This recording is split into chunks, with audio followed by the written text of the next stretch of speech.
What's up, family? Jared the Bossman here. You're tuned into the Bossman Show on AM 1010, AM 1430, 1055 The King. Let the King out at 105theking.com and the Bossman Show at bossmanshow.com. Hit me up on Instagram, The Bossman Show, Twitter at Bossman Show, and Facebook, Bossman Show. It's the Bossman on your radio. Listen to the Bossman Show with your host, JR, Saturdays at 9 a.m. right here on AM 1010, The King. What's up, good people? BetOnline is your number one source for all your betting needs.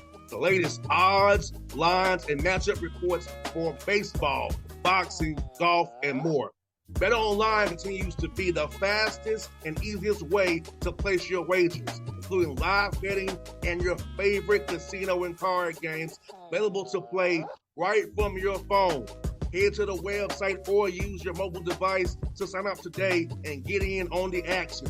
Remember to use your promo code BELIEVE, BLEAV, for your 50% welcome bonus on your first deposit. BetOnline, where the game starts. BS3 Network, changing the way you watch TV.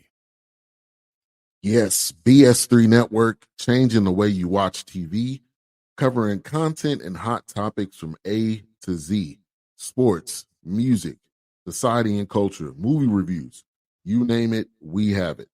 Check it out on bs3network.com or check us out on Roku, BS3 TV on Roku, as well as check out your favorite podcast on all podcast platforms or Spreaker.com/BS3 Network.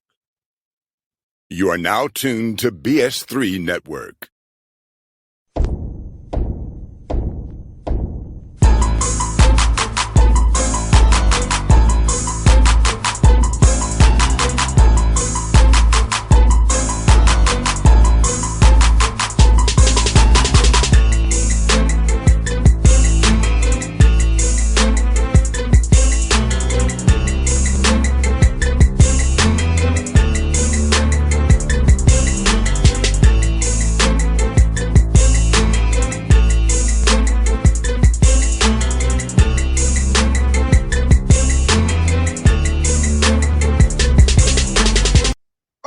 Back on the Bossman Show, talking to Coach Russ Huesman of the Richmond Spiders on a CAA. 3-game win streak right now. Got Campbell this week coming up. Coach Huesman, good to talk to you. How things up there in Richmond, Virginia today, man? Going good. Everything's going good here. Just had a good practice this morning, and appreciate you having me on, and looking forward to this game this Saturday. Big one. Yes, sir. And Coach, let's kind of go back to this game against A&T here. Just had a great game this past weekend. So tell us about what some keys you saw in your guys to keep the streak going, and some guys who stood out for you on film this week. Well, it's a strange game. We had 2 pick sixes and a block punt for scores. They had a kickoff return for a score. Each of us muffed the punt and got it. So, I mean, it was pretty weird, but defensively we played well, and just one of those strange games that you can't, really orchestrate. You don't realize, things like that are happening, but we're happy to get the win. Like I said, we played good on defense and had some real good defensive effort and players, having really solid games. So, and then offensively, we were fine. You lose possession. All of a sudden, you get pick six. The offense just lost the possession. You get another one, they lost the possession. You block the punt, they lost the possession. So, I thought our offense was fine.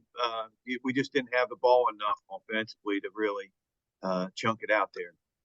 And Coach Huesman, it was funny. It's like you said, that third phase sometimes gets forgotten. Came through for you this past week. A lot of people don't realize that third phase, those getting yards, punts, kickoff returns, it's very important. And this week they showed what that third phase really, really meant for you guys.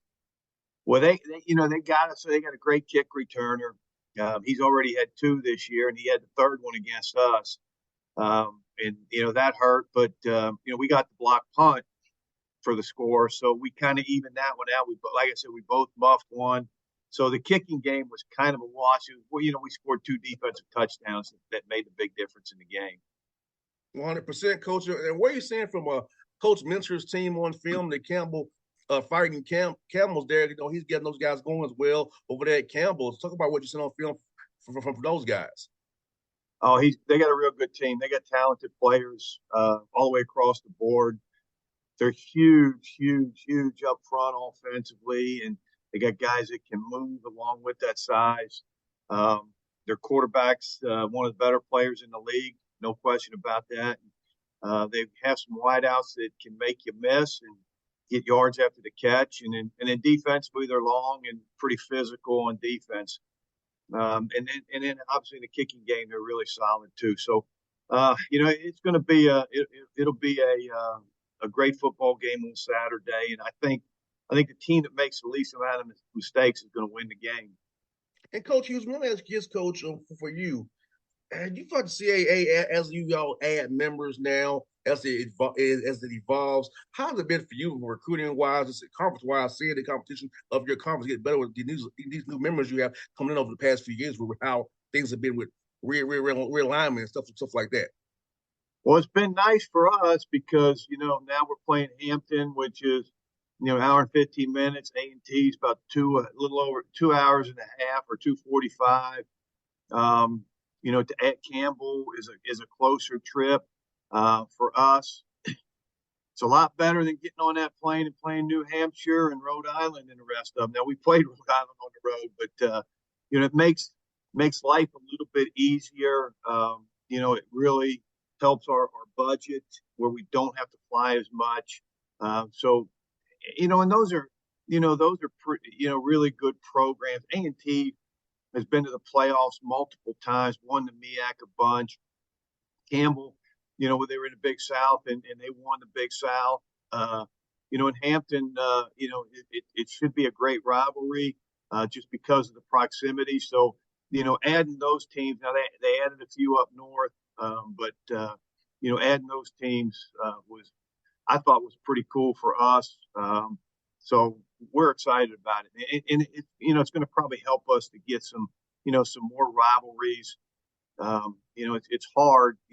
We play Stony Brook. We have to fly to that one, but it never gets to be a tremendous rivalry where I think Hampton, A&T, and I know Elon playing A&T every year, turn that into a rivalry for them. So I'm pretty pleased with the additions to the conference. 100%, Coach. I echo those sentiments as well, Coach. And also, Coach, I'm going to get Coach for your guys and your recruiting staff. With those new additions to your conference, maybe stay in North Carolina and get guys out of North Carolina now. Come down. I know you all come down here to Georgia and Atlanta and find guys as well. Getting down in South Carolina. So talk about what the expansion of the league, able to get in more markets, get the Richmond-inspired football brand out there to get guys who come to that area where it's so close to D.C. as well, and getting internships and networking as well. Well, we spent 8 years at Chattanooga, and everybody we recruited out of Georgia was normally a pretty good football player. And so we made the decision that we were going to continue to recruit there. When we came to Richmond, South Carolina's starting to get, good for us. North Carolina's always been a great area for the University of Richmond. But the Georgia connections are really good. We send Adam Ross, our offensive line coach, down there, and he does a really good job. And, all the players we got out of Georgia are really good players for us. Yeah, because I'll tell you what, Coach Huesman, I feel like this, I know I might be a little bit biased about it, but I feel like football here is coached at a high level. And guys are ready to play when they plug and play when they come to you. They might have the strength per se in the body, but they know how to play football the right way. Football is pretty important down here in Georgia. And when we were at Chattanooga, we went to Alabama and recruited. We don't go there anymore. It's a little bit too far. But again, Alabama, same way. Tremendous high school coaches down there, and excellent football players. So yeah, I mean, there's not many states in the country better than Georgia for high school football. No doubt, Coach. And for you, Coach, I'm asking this, Coach, for you, man.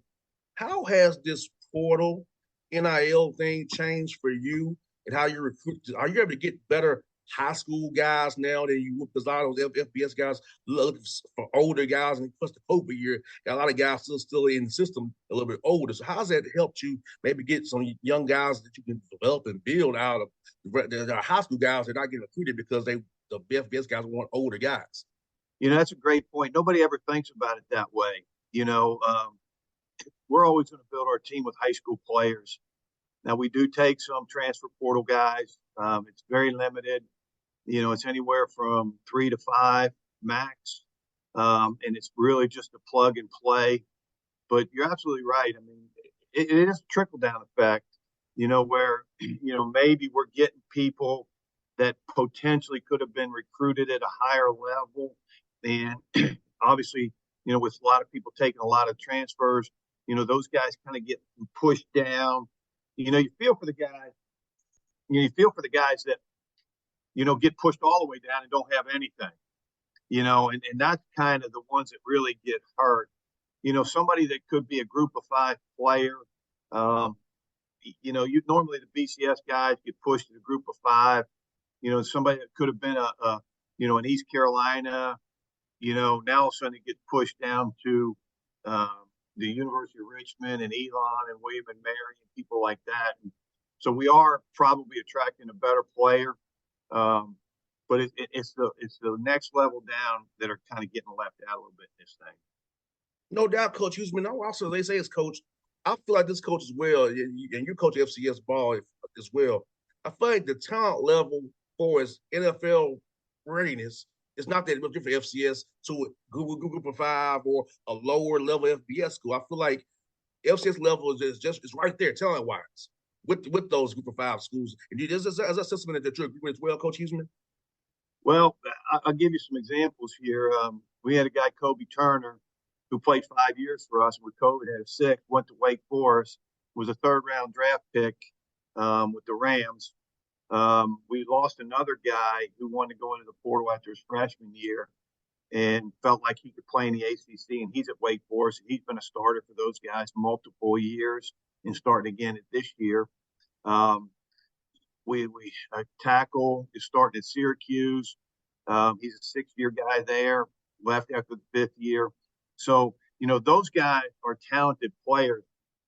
I think what happens here at the FCS level is we just don't have as many that are going to the NFL. If we have 1 or 2, every other year, where those people, they got multiple people going to the NFL. But, we can't attract guys that can play in the NFL. And like I said, they're good enough, to play at the BCS level in some cases. And so, you can get to the NFL no matter where you are. Who's a quarterback for the Chicago Bears now? Baggett? Yes, sir. He was a Division III guy, starting for the Chicago Bears now. I mean, you can play in the NFL from anywhere. Yes, sir. Coach, I tell you in minutes all the time, Coach, the eye in the sky does not lie. If you put out good film and good tape, and you come early, y'all paying the ass, you can definitely get on the NFL roster. You got to do the right things and put out the good film and do things the right way and enjoy the process. You can get there from wherever you are. Like you said, the eye in the sky does not lie. Well, we've had probably 15 or 20 scouts through here already this fall. So, we've had years where every team in the league came through. So it ain't like they're well, we didn't know they were there. I mean, they know where everybody is. They know whether they can play or not. So, we get to play. We play a BCS school every year, and our guys get to match up, and they like to watch that film. How'd you guys compete, against a BCS program, and they like to see those things. So we get to do that every year, which is pretty cool for us too. And Coach, about this, Coach, for you, at what point in your career did you decide you want to get? Well, what point in your journey, your life, you want to get into coaching and make this your life's path pretty much? Well, I played at Moeller High School, and you're probably too young to remember that place. And out of Cincinnati, Ohio, and we were mythical national championship my last couple of years there. Jerry Faust, who coached at Notre Dame, was a head coach, and I think that kind of got me looking that maybe I wanted to coach. All the coaches I was around in high school, were just tremendous people and coaches. And I played at Chattanooga. When I got to Chattanooga, I got to be around, Joe Morrison, Jolie Dunn. I don't know if any of these names ring a bell. Some of them do, yes. Brother Bill Oliver was our head coach, and just some fantastic coaches that I looked and I thought, man, that's something that I want to do. So I think my freshman year, I knew I wanted to play my freshman year and not redshirt, which I did. And then I thought I'd come back my fifth year and kind of start as a student assistant and get cranked up that way and then go GA, which I did. So, I kind of knew pretty early that I was going to get in this profession.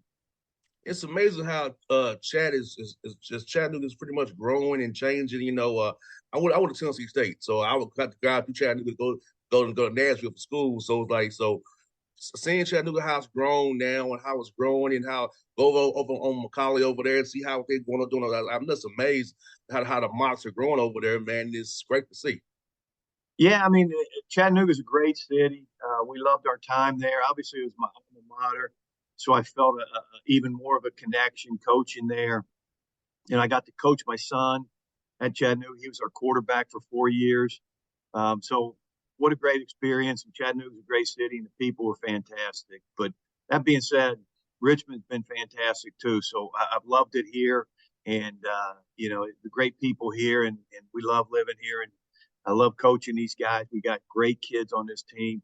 We really got a lot of just most of our guys. We have some knuckleheads, but most of our guys understand the value of this degree at the University of Richmond and how important it is. And that's kind of how we go recruit. We let them know, you got a chance to get an elite education, but play Division I football. So, I've always compared it to, like at a higher level, but it's a Stanford, Duke, Northwestern. I think it's probably a little bit easier job than those places, but the type of student athlete that they're recruiting is very comparable to the type that we're recruiting here.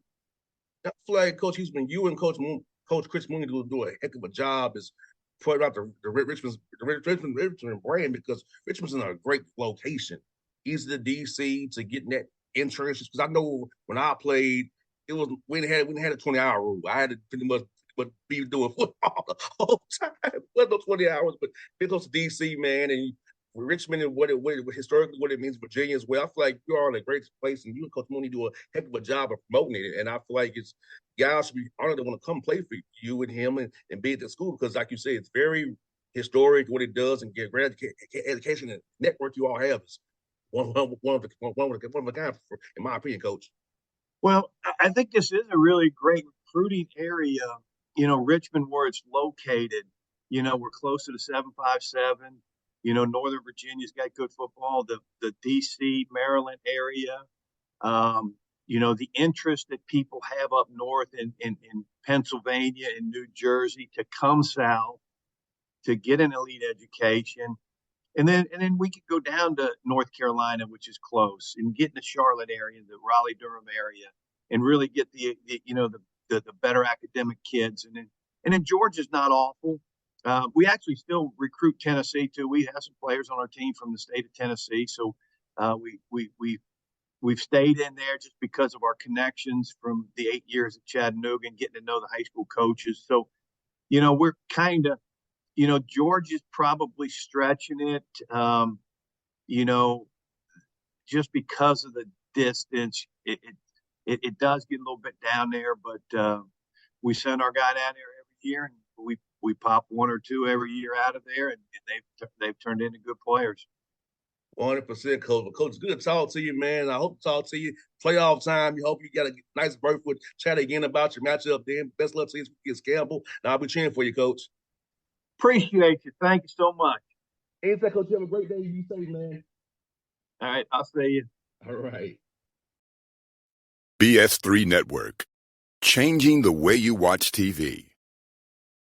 Yes, BS3 Network, changing the way you watch TV, covering content and hot topics from A to Z, sports, music, society and culture, movie reviews. You name it, we have it. Check it out on bs3network.com or check us out on Roku, BS3 TV on Roku, as well as check out your favorite podcast on all podcast platforms or Spreaker.com/BS3 Network. You are now tuned to BS3 Network. What's up, good people? BetOnline is your number one source for all your betting needs. The latest odds, lines, and matchup reports for baseball, boxing, golf, and more. BetOnline continues to be the fastest and easiest way to place your wagers, including live betting and your favorite casino and card games available to play right from your phone. Head to the website or use your mobile device to sign up today and get in on the action. Remember to use your promo code BELIEVE, BLEAV, for your 50% welcome bonus on your first deposit. Bet online where the game starts. What's up, family? Jared the Bossman here. You're tuned into the Bossman Show on AM 1010, AM 1430, 1055 The King. Check The King out at 105theking.com and the Bossman Show at bossmanshow.com. Hit me up on Instagram, The Bossman Show, Twitter at Bossman Show, and Facebook, Bossman Show. It's the Bossman on your radio. Listen to The Bossman Show with your host, JR, Saturdays at 9 a.m. right here on AM 1010, The King.